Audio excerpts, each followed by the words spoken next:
rats and the like, and insects. But on the neck, if people were being bitten by rats, wouldn't people getting wouldn't people be getting rashes all over on their hands and arms and legs? Vasily, I don't know. Oh. Suddenly, Vasily raises his voice at you. Do I seem like an expert on rodents to you? Not a very good husband, I say. Ew, what's that? The sudden commotion causes a squeak to emanate from the other side of the room. In the corner of your eye, you can see a quick movement from under a small table. Rats, like speak of the devil and they will appear. So you speak of rats and they appear.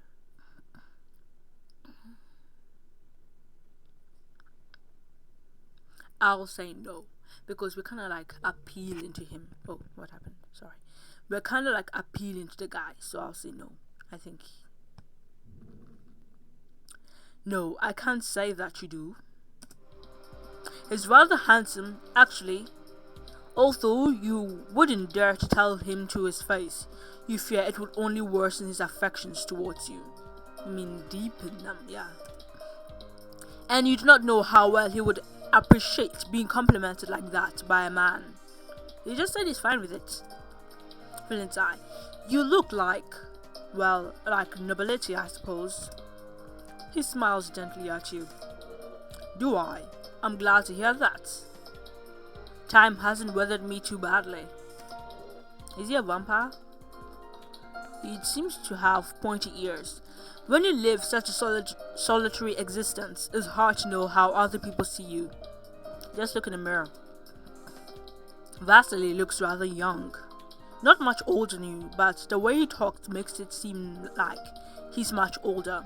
He supposed even the poor end of nobility gets to age more gracefully than a peasant. Are you tired, dear? Call me by my name, please. Huh? You felt fine, but now that you think about it, it's a struggle to keep your eyes open.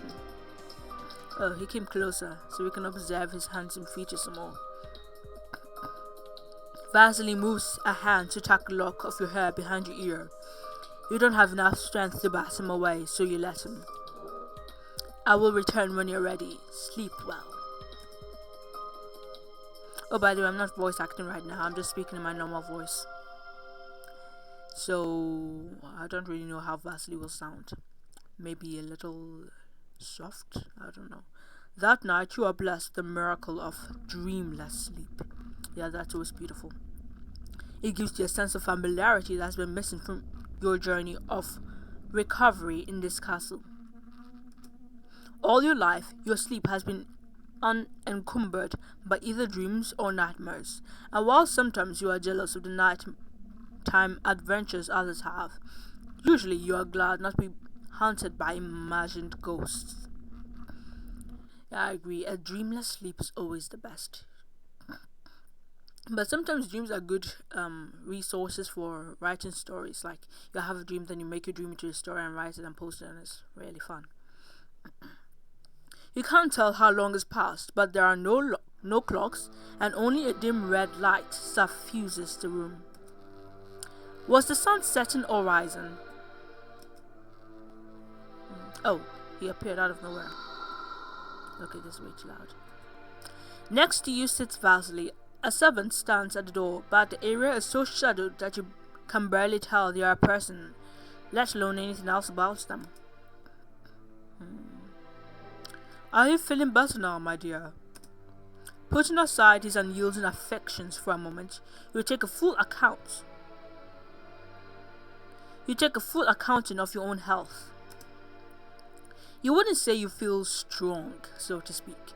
You rarely do, even in more favorable environments, but thankfully you no longer feel like you're lingering at death's doorstep. Whether it was Vasily who tended to you, or the servant lurking beneath the doorframe, you do have to admit that you're doing much better. Are you feeling better? Answer politely. We're trying to gain his favor.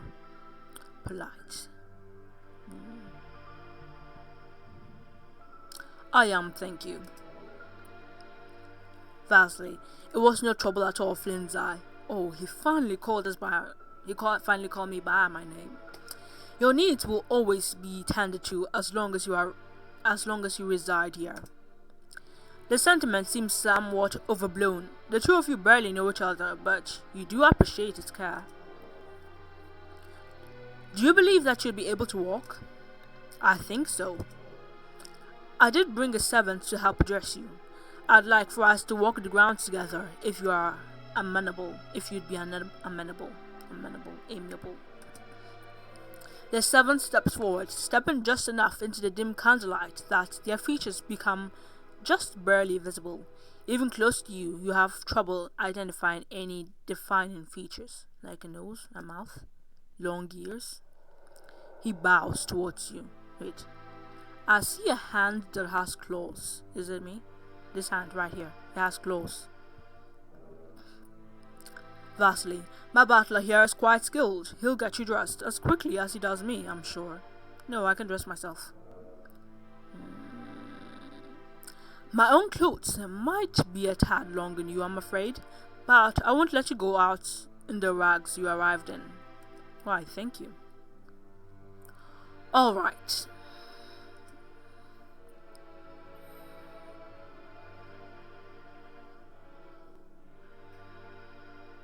You don't have anything else to do, so you might as well accept this offer.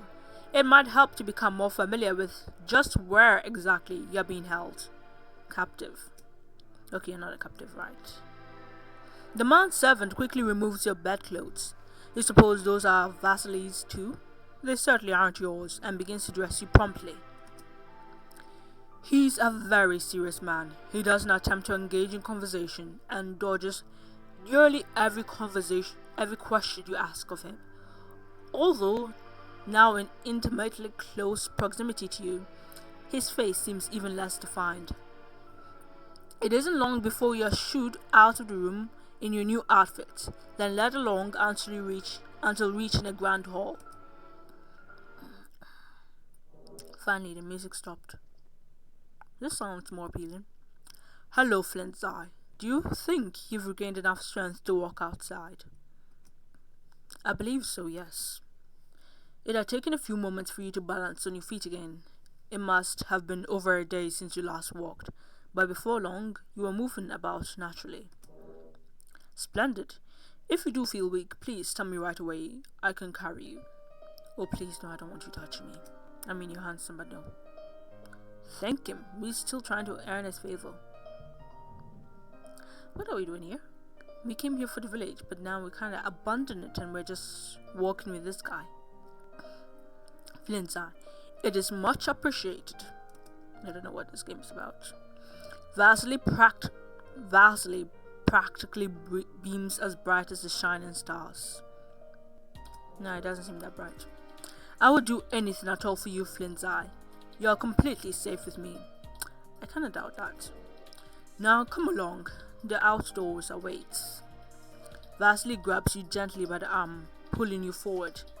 Though his movements are not forceful, you feel it nigh impossible to escape his grip, even if you wanted to.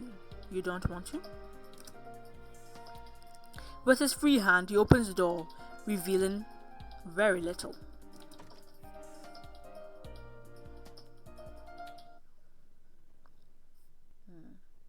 It is night time, although barely so.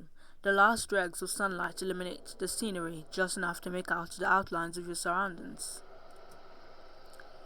Did I take too long to get ready? No, not at all. This is the perfect time for an outing. He's a vampire. It is? Vasily nods as he pats your arm, a clear signal to start moving. Indeed. I know it might seem rather strange to you. If I could take you out during the daytime, I would. What? He's a vampire. My illness prevents me from going out into the sun. I get terrible burns and rashes. Is that a plague? I see. And is that also why you haven't been able to carry out your noble duties? Oh, Flint's Eye. Oh my, wait, no.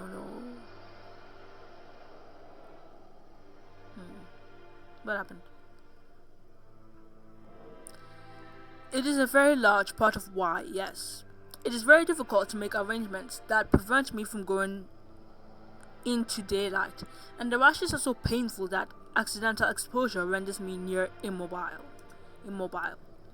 He looks up, his eyes scanning the horizon. The sky is not quite black yet. In fact, it is just about the same color as Vasily's hair. Red. This is about the earliest I can safely go outside, so your timing was perfect. We have the whole night ahead of us, if you'd like. While the sky above is beautiful, the grounds are somewhat less so.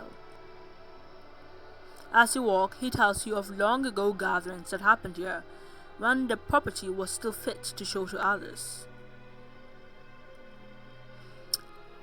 Treading lightly along an overgrown pathway, he tells you of a truly marvelous party, held shortly after he and Elizabeth married. How the two of them held hands and laughed with their friends as the sunlight shone dappled through the trees. At one point, he leads you into the ruins of what was once a statue garden, but was now surrounded by family graves. Vasily regales you with the histories of the long-dead ancestors that had once walked the land. Sounds interesting. He talks so much that you cannot get a single word in. Perhaps, if he felt ill or weak, he might listen, but otherwise, he seems primarily interested in sharing stories he likely hadn't been able to share with anyone. That's nice. His verbal tour doesn't come to a lull until some time later, when Vasily squeezes your arm and slows to a stop. He looks down and you follow his gaze. At your feet stands a gravestone, lit only by the blood moon. A single legible word is revealed: Elizaveta. The stone is heavily weathered, just like the statues, but it also shows signs of having been intentionally damaged. Below her name, the dates of birth and death have been roughly carved away, leaving slipshod gashes on the memorial. Dang, I would have loved to see it. Next to the grave is a hole, large enough to fit an adult man. This is where my dearest Lisa rests, and next to it is where I will rest too, if I ever fall into the clutches of death myself. Okay, if that is where Lisa rests, why do you think I am Lisa? If Flynn's eye. Okay. Vasily laughs lightly, although there is very little mirth in the sound. A small morsel of dark humor, forgive me, Flynn's eye. Sometimes one has to make their own levity when life grows bleak. He looks back down at Elizabeth's grave, staring at it resolutely, an uninterpretable expression across his face. I dare say only the most powerful of beings could find a way to cheat death. He says nothing else for some time. It occurs to you that, if you are willing to interrupt the moment, this may be a chance to finally talk to him. Okay. Wait, where's the save? Where's the save button? Oh, the save button's not here.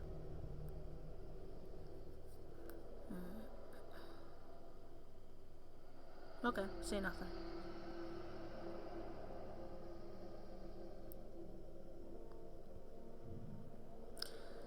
Now that you have the chance to say something, the save button should be here. Where did it go? Let me see. Nope. Now that you have the chance to say something, you find that you cannot think of anything you want to know. Sad, isn't it? At least nothing that you was certain wouldn't provoke Vasily's ire. You think it best to placate him, and perhaps the best way of doing so is to be exactly what he wants, someone who will listen. He seems to rarely talk to his servants, and they to him, and when they do speak, it is only of mundane domestic things. Moreover, you have seen no indication that Vasily has any living friends or family. He is alone, and has been for some time, possibly ever since Elizabeth's death. It would explain why he was so immediately taken with you. Anyone would have their mind rattled after living in near solitude for so long. While you don't want to provoke him, You can tell that